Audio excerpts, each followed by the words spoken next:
Olá, sejam bem-vindos ao CETEPS. Meu nome é Eduardo Brandão, sou advogado, LLM em Direito Empresarial pela Fundação Getúlio Vargas, pós-graduando em Direito Administrativo pela PUC Minas e em Direito Eleitoral pelo INSTED-MS. Hoje daremos sequência ao nosso curso de Técnicos e Serviços Jurídicos e vamos estudar Introdução ao Estudo do Direito, o tema Teoria da Interpretação e Hermenêutica, a quarta parte desse nosso tema. Hoje nós falaremos sobre as metodologias de interpretação e as principais escolas interpretativas. Existe uma discussão muito grande na doutrina sobre quais e quantas são essas metodologias, essas escolas interpretativas. Como sabemos, no direito existe muito isso. Às vezes um autor ele diz uma coisa, outro diz uma coisa totalmente contrária, e outro diz uma coisa que complementa as duas. Então, no direito nós temos essa questão muito comum, essa divergência entre doutrinadores, e considerando que existe essa divergência entre os doutrinadores, eu busquei elencar as principais, as que são consideradas por praticamente todos, por quase todos os doutrinadores. E existem duas gamas, praticamente, metodologias. Nós temos as escolas tradicionais e as modernas escolas de interpretação, que é uma divisão que é feita ali durante o estudo, e nós verificamos a influência de cada período em cada metodologia, cada escola de interpretação. As escolas tradicionais, elas se valiam preponderantemente e exclusivamente dos processos interpretativos que já foram analisados, principalmente com relação à gramática, com relação à impossibilidade do juiz ele aplicar a lei além do que está escrito, entre outras questões. Isso porque naquela época o pensamento que vigorava era no sentido de que a lei ela já alcançava tudo, ela já abarcava todas as situações que existiam na sociedade. Nós temos a hermenêutica tradicional e, nesse caso, havia uma restrição à interpretação jurídica à procura do sentido que se encontra fixado na palavra e textos normativos. Ou seja, o intérprete ele estava restringido, ele estava restrito ao conhecimento literal da linguagem. Ou seja, o juiz ele tinha um papel mais robotizado, ele tinha que aplicar a lei ao caso e não tinha tanta liberdade ali para analisar, para verificar se existia se a lei era omissa, se a lei ela tinha falado mais do que ela deveria ou falado menos do que deveria. E isso acontecia porque na época os juristas eles entendiam que o direito romano ele era pleno e acabado, ou seja, não existiam lacunas, não existia nada que deveria complementar as normas. Isso se dava até por uma questão política, porque como nós tínhamos dentro do Império Romano o Código de Leis, que foi uma importante ferramenta do Império Romano para manter ali a união do Império, ou seja, existia uma lei para todo o Império e em cada lugar eram nomeados os juristas, as pessoas que seriam responsáveis por interpretar, aplicar a legislação ao caso. E para não haver divergências, o entendimento na época era que a lei ela deveria ser aplicada conforme ela estava escrita. O julgador ele não tinha uma margem de liberdade ali com relação à interpretação da norma. Nós já temos também como escola tradicional a escola exegética francesa, e ela teve origem com o surgimento das codificações.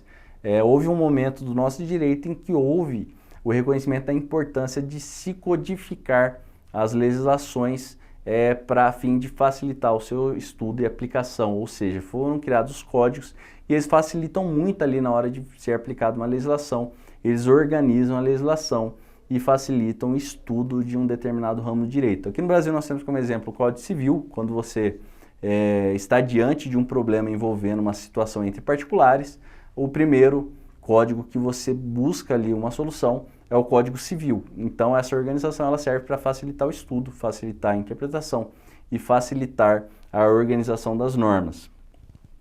E nesse caso os juristas eles entendiam que o processo interpretativo ele deveria consistir exclusivamente na explicação da lei escrita. Ou seja, eles tinham, na verdade, que explicar a lei escrita. Aqui já havia um entendimento no sentido de que a lei poderia não ser clara, ou seja, nesse caso, quando ela não era clara, o intérprete do direito ele deveria explicar o que a lei quis dizer. E nesse caso, eles só poderiam se basear na lei escrita porque ela era a fonte exclusiva do direito. A lei era a única fonte que deveria ser utilizada na resolução dos problemas. Já as escolas modernas, nós temos aqui a escola da Revolução Histórica, e ela pensava no seguinte sentido: ela defendia que a interpretação ela deve ser evolutiva e ela varia no tempo e espaço, ou seja, ela está em constante evolução. Se você verificar uma norma que foi escrita 100 anos atrás, você provavelmente terá uma conclusão diferente daquela pessoa que interpretou ela naquele outro momento, porque o nosso momento social é outro, a nossa cultura é outra e nossos valores são outros. Então, essa norma jurídica ela está sempre evoluindo, sempre está se adaptando à sociedade, à ética e aos seus valores. Existia um momento da nossa história que o divórcio ele era considerado ilegal, ele era considerado uma questão que não poderia ser discutida, não poderia ser utilizada por nenhuma pessoa.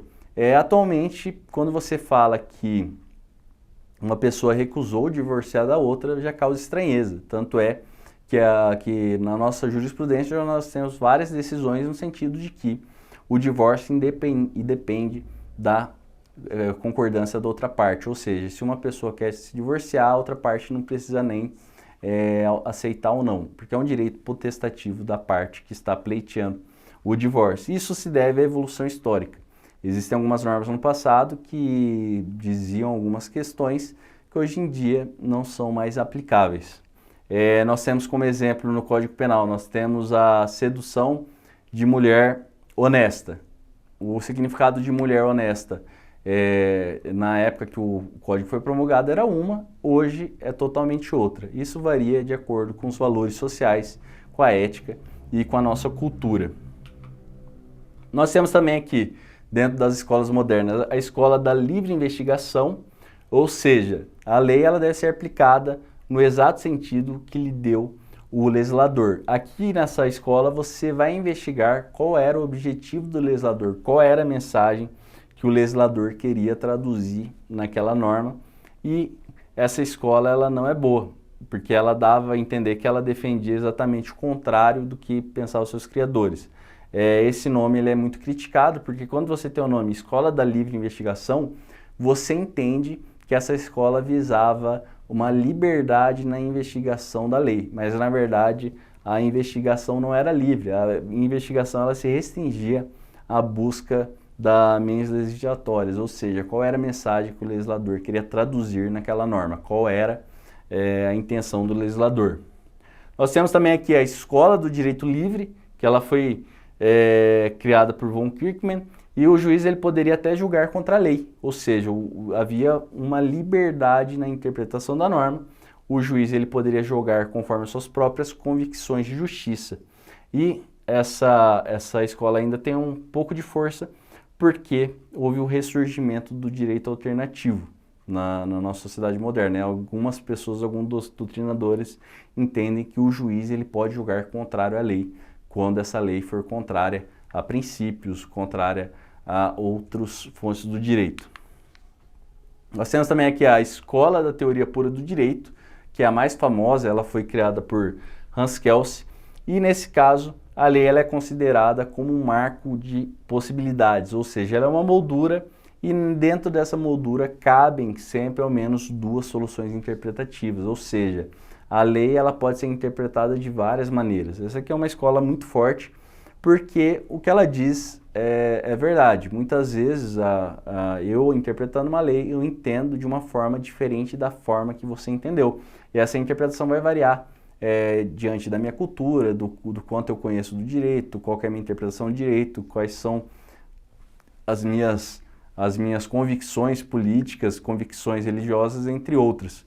Então, nessa escola considerava que uma lei poderia ser interpretada de várias maneiras, e nesse caso considerava-se que a escolha por uma das soluções seria uma preocupação de política jurídica e não de ciência do direito. Aqui era criticado, falando que não havia relação entre justiça e ciência do direito, mas sim como fator principal. O fator principal não era a relação entre a justiça e a ciência do direito, mas sim entre justiça e política jurídica.